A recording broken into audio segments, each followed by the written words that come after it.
Hello my friends, welcome to GATE academy CSIT। कैसे हैं आप लोग? आई होप कि आप लोग बहुत अच्छे होंगे और अच्छे से गेट 2023 के लिए प्रिपेयर कर रहे होंगे एकदम सीरियस मोड में। तो आई थिंक आप इस सीरीज को भी एंजॉय कर रहे होंगे, CTQ सीरीज को भी एंजॉय कर रहे होंगे, जिसमें हम लोग क्वेश्चंस के थ्रू कॉन्सेप्ट सीख रहे हैं, लर्न कर रहे हैं। ठीक है, तो अभी तक बहुत सारे कॉन्सेप्ट हम लोग लर्न कर चुके हैं पाइपलाइनिंग कॉन्सेप्ट के। ठीक है, तो ये आज का जो क्वेश्चन भी है दोस्तों, ये आपका पाइपलाइनिंग से ही है। और अगर आप IIT कानपुर की हिस्ट्री देखें, मतलब जब जब IIT कानपुर ने गेट के लिए पेपर सेट किया है, तो मोस्टली आपको एक क्वेश्चन तो पाइपलाइनिंग से मिलेगा ही मिलेगा। ठीक है, तो मतलब इस बार भी IIT कानपुर पेपर सेट कर रहा है, तो एक क्वेश्चन आप मान के चल सकते हैं कि पाइपलाइनिंग कॉन्सेप्ट से रहेगा ही रहेगा, वो भी 2 मार्क्स मिनिमम। ठीक है, तो 2 मार्क्स आप अपने इंश्योर कर सकते हैं दोस्तों। तो क्वेश्चन देख लेते हैं। आज के क्वेश्चन में जो कॉन्सेप्ट यूज हुआ है दोस्तों, वो यूज हुआ है ऑपरेंड फॉरवर्डिंग। ठीक है, ऑपरेंड फॉरवर्डिंग, और जिसको हम लोग शॉर्ट सर्किटिंग भी कहते हैं। तो ऑपरेंड फॉरवर्डिंग और शॉर्ट सर्किटिंग जो ये कॉन्सेप्ट है, ये आपका यूज होता है to remove the RAW data hazard. ठीक है, RAW means read after write data hazard. Read after write data hazard को रिमूव करने के लिए हम लोग ऑपरेंड फॉरवर्डिंग और शॉर्ट सर्किटिंग यूज करते हैं। आपके 2 हजार्ड और होते हैं, 2 डेटा हजार्ड और होते हैं आपके, WAR and WAW, right after read and right after right. ये 2 डेटा हजार्ड और होते हैं, इनको रिमूव करने के लिए हम लोग यूज करते हैं रजिस्टर रीनेमिंग कॉन्सेप्ट। तो वो हम लोग बाद में देखेंगे, जब वहां पे जब कहीं पे इस टाइप का क्वेश्चन मिलेगा। ठीक है, बट यहां पर अभी हम लोग ऑपरेंड फॉरवर्डिंग यूज करेंगे इस क्वेश्चन में। तो मैं आपको ऑपरेंड फॉरवर्डिंग बता देता हूं, जिसको हम लोग शॉर्ट सर्किटिंग भी कहते हैं। और किस टाइप की डेटा हजार्ड को रिमूव करने के लिए यूज करते हैं हम लोग? RAW, read after right. ठीक है दोस्तों, तो देख लेते हैं इस वाले कॉन्सेप्ट को हम लोग, ऑपरेंड फॉरवर्डिंग कॉन्सेप्ट को। क्योंकि डेटा हजार्ड की वजह से क्या होगा? डेटा हजार्ड की वजह से स्टॉल्स क्रिएट होंगी। ठीक है, स्टॉल्स क्रिएट होंगी, और स्टॉल्स क्रिएट होंगी तो डिले क्रिएट होगा। ठीक है, तो देख लेते हैं ऑपरेंड फॉरवर्डिंग कॉन्सेप्ट क्या है। पहले डिटेल में इसको देख लेते हैं, फिर क्वेश्चन कर लेंगे। इसको हम लोग शॉर्ट सर्किटिंग भी कहते हैं, CKT लिख दे रहा हूं मैं। ठीक है, शॉर्ट सर्किटिंग भी कहते हैं। ठीक है, तो मैं यहाँ पे 2 इंस्ट्रक्शन ले रहा हूँ जहाँ पे RAW टाइप का डेटा हजार्ड है। ठीक है, तो मैंने इंस्ट्रक्शन एक लिया यहाँ पर ऐड, यहाँ पर मैंने R3, R1, R2, यहाँ पर लिया मैंने मल, यहाँ पे मैंने ले लिया R4, R5, R3, R5, R3। तो यहाँ पर ठीक है, यहाँ पर जो है, सपोज इंस्ट्रक्शन मेरा I1 है और ये इंस्ट्रक्शन मेरा I2 है। तो यहाँ पर जो है, यहाँ पर instruction I2 is trying to read the data of register R3 before instruction I1 write it on register R3। समझ में आ रहा है? यहां पर I2 इंस्ट्रक्शन जो है, वो R3 में जो डेटा है उसको रीड करने की कोशिश कर रहा है before instruction I1 write it. ठीक है, समझ में आ रहा है? तो यहां पर इसका मतलब क्या होता है कि R3 में आपका एडिशन आएगा किसका? R1 प्लस R2 का। R1 प्लस R2 में जो भी पड़ा है वो आपका ऐड होकर किसमें आ जाएगा? R3 में आ जाएगा। और यहाँ पे इसका मतलब क्या है? R4 में आपका मल्टीप्लाई R5 में जो भी पड़ा है और R3 में जो भी पड़ा है, उन दोनों का मल्टीप्लाई होकर किसमें आ जाएगा? R4 में आ जाएगा। तो यहाँ पर जो है I2 इंस्ट्रक्शन को ये यहाँ पे राइट करने की कोशिश कर रहा है, बट जो I1 राइट करने की कोशिश कर रहा है, बट I2 जो है इसको रीड करने की कोशिश कर रहा है। ठीक है, तो यहां पर क्या है दोस्तों? RAW डिपेंडेंसी है, डेटा हजार्ड है। तो इसकी वजह से आपका स्टॉल साइकिल्स क्रिएट हो जाएंगी। उनको रिमूव करने के लिए, RAW डेटा हजार्ड को रिमूव करने के लिए हम लोग ऑपरेंड फॉरवर्डिंग यूज करते हैं। तो देख लेते हैं। ठीक है, सपोज मेरे पास यहाँ पे एक रजिस्टर फाइल है जहाँ पे रजिस्टर्स होते हैं आपके, कैसे होता है सब कुछ। ठीक है, दिखा देता हूँ मैं आपको। सपोज हमारे पास एक पाइपलाइन प्रोसेसर है, इसमें आपकी 5 स्टेजेस हैं, ध्यान से देखिएगा। तो बाय डिफॉल्ट जो है पाइपलाइन प्रोसेसर में साइकिल पर इंस्ट्रक्शन क्या होता है? 1 होता है। ठीक है, साइकिल पर इंस्ट्रक्शन क्या होता है? 1 होता है। ठीक है, तो सपोज हमारे पास 5 स्टेज कोई पाइपलाइन प्रोसेसर है। पहली स्टेज में आपका इंस्ट्रक्शन फेच हो रहा है, दूसरी स्टेज में आपका जो है ऑपरेंड फेच हो रहे हैं, तीसरी स्टेज में जो है आपका मान लीजिए एग्जीक्यूशन ऑपरेशन परफॉर्म हो रहा है, कहीं कहीं पर इसको PO ऑपरेशन भी कहते हैं, परफॉर्म ऑपरेशन कहते हैं। ठीक है, अगर आप मेमोरी का ऑपरेशन भी परफॉर्म कर रहे हैं, मतलब मेमोरी को भी एक्सेस कर रहे हैं to read and write something, तो यहाँ पर मेमोरी ऑपरेशन परफॉर्म हो जाएगा। और लास्ट में हम राइट बैक ऑपरेशन परफॉर्म करते हैं, लास्ट में हम लोग राइट बैक ऑपरेशन परफॉर्म करते हैं। तो मैं ऑपरेंट फॉरवर्डिंग आपको अच्छे से समझा देता, मतलब ठीक है, ऑपरेंट फॉरवर्डिंग यूज क्यों करते हैं वो समझा देता हूँ, ठीक है। तो यहाँ पर सपोज यहाँ पर ये रजिस्टर फाइल है मेरे पास, और यहाँ पर आपके रजिस्टर्स हैं। तो यहाँ पर सपोज R1 रजिस्टर यहाँ पर है, R2 रजिस्टर यहाँ पर है, ठीक है। तो यहाँ पे इंस्ट्रक्शन फेच होगा, ठीक है, इंस्ट्रक्शन फेच होगा। तो R1 की वैल्यू मेरे टेम्परेरी रजिस्टर T1 मैंने यूज किया तो यहाँ पर जाएगी, और R2 की वैल्यू मेरे टेम्परेरी रजिस्टर T2 में जाएगी। और इन दोनों से वैल्यू कौन लेगा? आपका ALU लेगा, ऑपरेशन परफॉर्म करेगा, ऑपरेशन परफॉर्म करेगा, उसको किसी टेम्परेरी वेरिएबल T3 में स्टोर कर देगा। T3 में क्या कर देगा माय डियर फ्रेंड? स्टोर कर देगा, ठीक है। तो यहाँ पर इसमें क्या सिचुएशन आएगी दोस्तों, ठीक है, इसमें क्या सिचुएशन आएगी? सपोज यहाँ पर जितनी भी स्टेजेस है ना, I1 और I2 दोनों इंस्ट्रक्शंस के लिए जो है 1 साइकिल ले रही हैं, ठीक है, 1 साइकिल ले रही हैं, ठीक है।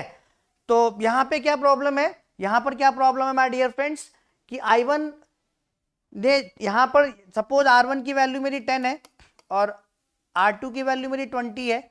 तो यहाँ पे जब फेच किया, ऑपरेंड फेच किया, तो 10 यहाँ पर आ गया और 20 यहाँ पर आ गया। ऑपरेशन परफॉर्म हुआ तो यहाँ पर कितना आ गया दोस्तों? यहाँ पर कितना आ जाएगा मेरा? 30 आ जाएगा। यहाँ पर मेरा कितना आ जाएगा? 30 आ जाएगा। उसके बाद जो है यहाँ पर ये मेमोरी में इसको मान लो हम लोगों ने राइट कर, ठीक है, मेमोरी में हम लोगों ने इसको राइट कर दिया। तो यहाँ से मेमोरी से फिर ये MBR एक रजिस्टर होता है, मेमोरी बफर रजिस्टर होता है, इसको एक्सेस करेगा और फाइनली यहाँ पर रजिस्टर R3 में जाके क्या कर देगा? सेव कर देगा। कितनी वैल्यू? 30, ठीक है। और ये राइट बैक यानी इन सारे ऑपरेशन होने के बाद तब जाके आपका यहाँ पर R3 में वैल्यू कितनी आ पाएगी? 30 आ पाएगी, ठीक है, 30 आ पाएगी, ठीक है। तो मान लीजिए I1 इंस्ट्रक्शन आपका एग्जीक्यूट हो गया, हर एक स्टेज ने वन साइकिल लिया।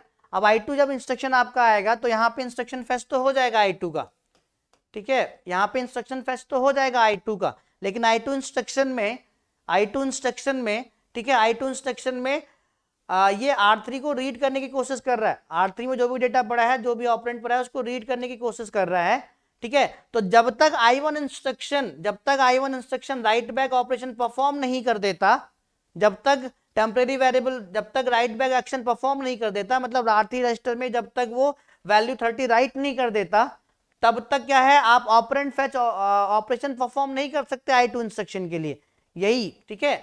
तो यहां पर आप ऑपरेंड फेच परफॉर्म नहीं कर सकते, यहां पर नहीं कर सकते, यहां पर नहीं कर सकते। After right back operation you can perform only what my dear friends? Operand fetch for the instruction 2, because after write back R3 में 30 अवेलेबल होगा, R3 में ऑपरेंड अवेलेबल होगा, रिजल्ट अवेलेबल होगा, ठीक है, समझ में आ गई। तो ये सारी साइकिल आपकी क्या हो गई दोस्तों? स्टॉल साइकिल हो गई। ये सारी की सारी आपकी क्या हो गई? स्टॉल साइकिल हो गई, ठीक है। इसी स्टॉल साइकिल को मिनिमाइज करने के लिए ऑपरेंड फॉरवर्डिंग टेक्निक यूज होती है। ऑपरेंड फॉरवर्डिंग ने क्या कहा? ऑपरेंड फॉरवर्डिंग ने क्या कहा my dear friends? Operand forwarding ने कहा कि आफ्टर एग्जीक्यूशन ऑपरेशन क्या आ गया? 30 आ गया। आफ्टर एग्जीक्यूशन ऑपरेशन हम डायरेक्टली ये वैल्यू कहां पर इन्वर्ट कर दें? टेम्परेरी वेरिएबल T2 में इन्वर्ट कर दें। T2 में मान लीजिए R4 कुछ भी है आपका, ठीक है, R4 कुछ भी है, तो आफ्टर, क्योंकि R3 की जरूरत है हमें, ठीक है, तो जैसे ही ऑपरेशन परफॉर्म हुआ, हमने उसको मेमोरी में राइट नहीं किया, फिर वहां से राइट बैक ऑपरेशन परफॉर्म नहीं किया, ठीक है, हमने यहाँ पे इसको स्टोर भी नहीं किया। हमने क्या किया? जैसे ही आपका यहाँ पर EX ऑपरेशन परफॉर्म हुआ, PO ऑपरेशन परफॉर्म हुआ, तो ऑपरेंड फॉरवर्डिंग ने कहा इसको डायरेक्टली यहाँ पे इन्वर्ट कर दो, ठीक है, और दोनों स्टेज करने की जरूरत ही नहीं है, ऑपरेशन डायरेक्टली आप इन्वर्ट कर दो, ऑपरेंड फॉरवर्ड कर दो। किसको? ऑपरेंड फॉरवर्ड कर दो, किसको? OF स्टेज को, यानी PO EX directly operand forward कर देगी, किसको? PO स्टेज को। समझ में आ गया? किसको फॉरवर्ड कर देगी? OF स्टेज को, अंडरस्टैंड, OF स्टेज को। तो यहां पर जो है, यहां पर डायरेक्टली आपका ऑपरेंड फॉरवर्डिंग हो जाएगा सेम साइकिल में, किसको? OF स्टेज को। अब यहां पर जो है OF ऑपरेशन आपका परफॉर्म हो सकता है, ठीक है, OF ऑपरेशन आपका क्या हो सकता है दोस्तों? परफॉर्म हो सकता है। तो ये स्टॉल साइकिल्स आपकी मिनिमाइज हो गई, ठीक है, स्टॉल साइकिल्स आपकी क्या हो गई? मिनिमाइज हो गई, ठीक है। जो स्टॉल ऑपरेंड फॉरवर्डिंग की वजह से स्टॉल साइकिल आपकी मिनिमाइज हो गई। सेम साइकिल में ही वो ऑपरेंड क्या कर देगा? जो भी ऑपरेशन परफॉर्म होकर आया है उसको ठीक किसको दे देगा? ऑपरेंड फॉरवर्डिंग स्टेज को दे देगा I2 इंस्ट्रक्शन के, ठीक है। तो यहाँ पे ऑपरेंड फॉरवर्डिंग आपका हो सकता है, उसके बाद यहाँ पर EX हो सकता है, उसके बाद यहाँ पर आपका मेमोरी ऑपरेशन हो सकता है, और फिर यहाँ पे आपका जो है दोस्तों, यहाँ पे जो है आपका ये यहाँ पर जो है आपका ये डब्ल्यू बैक भी हो सकता है। समझ में आ गया? तो आपकी स्टॉल साइकिल मिनिमाइज हो गई ऑपरेंड फॉरवर्डिंग की वजह से। ठीक है, बात समझ में आ गई होगी आपको। तो ये होती है आपकी ऑपरेंड फॉरवर्डिंग। ठीक है, अब आपको अगर कॉन्सेप्ट समझ में आ गया हो तो हम लोग क्वेश्चन पे चलते हैं और क्वेश्चन को हम लोग देख लेते हैं। ठीक है, क्वेश्चन में ऑपरेंड फॉरवर्डिंग ही यूज हो रही है। ठीक है, अगर ऑपरेंड फॉरवर्डिंग नहीं यूज कर रहे थे तो आप ऑपरेंड फेच कहाँ कर पा रहे थे? सेकंड इंस्ट्रक्शन में आफ्टर राइट बैक। ठीक है, 3 स्टॉल साइकिल क्रिएट हो रही थी। ठीक है, तो ऑपरेंड फॉरवर्डिंग की वजह से जो भी यहाँ पर डेटा आया उसको हम लोग ने यहीं पे इन्वर्ट कर दिया टेम्परेरी वेरिएबल T2 में अगला ऑपरेशन परफॉर्म करने के लिए। तो पीओ ने डायरेक्टली सेम साइकिल में ही आपको क्या कर दिया? ऑपरेंड फॉरवर्ड कर दिया। मतलब ओएफ अब आपका ऑपरेंड फेच कर सकता है। R3 रजिस्टर की वैल्यू यहाँ पे डायरेक्टली उसको मिल गई, R4 की कोई वैल्यू हो वो ले लेगा। ठीक है, तो आई थिंक आपको ऑपरेंड फॉरवर्डिंग अच्छे से समझ में आ गया होगा। अब क्वेश्चन देख लेते हैं हम लोग। क्वेश्चन भी बहुत प्यारा सा क्वेश्चन है, क्वेश्चन पढ़ लेते हैं पहले तो। ठीक है, consider the sequence of machine instructions given below. ठीक है, ये आपके इंस्ट्रक्शंस हैं। इसको मैं I1 मान लेता हूँ, इसको I2 मान लेता हूँ, इसको I3 मान लेता हूँ, इसको I4 मान लेता हूँ। ठीक है, in the above sequence R0 to R8 are general purpose registers. In the instruction shown, the first register shows the result of the operation performed on the second and the third register. कहने का मतलब इसका यही है कि जो first resistor है यहाँ पर इसमें रिजल्ट आएगा किसका? जो आप ऑपरेशन परफॉर्म कर रहे हैं second R0 plus R1 register पे। ठीक है, इसका यही मतलब है। इसका यहाँ पे क्या मतलब है? R6 में आपका R2 प्लस R3 में जो भी ऑपरेशन परफॉर्म किया उसका रिजल्ट R6 में आ जाएगा, R7 में, R5। ठीक है, यहाँ पे डिव होना था। ठीक है, यहाँ पे कौन सा ऑपरेशन परफॉर्म हो रहा था आपका? यहाँ पर मल होना था, यहाँ पर मल होना था। ठीक है, तो वो आपको पता ही है।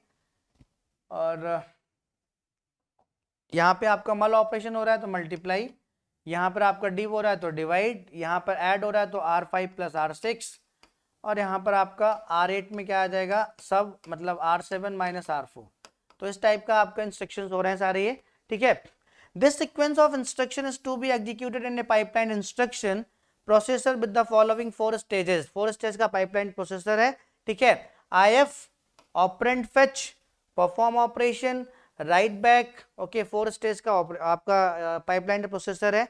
The IF, OF and WB stages take 1 clock cycle for any instruction. ठीक है, किसी भी इंस्ट्रक्शन के लिए। ठीक है, किसी भी इंस्ट्रक्शन के लिए आपका जो IF, OF and WB है वो 1 क्लॉक साइकिल ले रहा है। IF,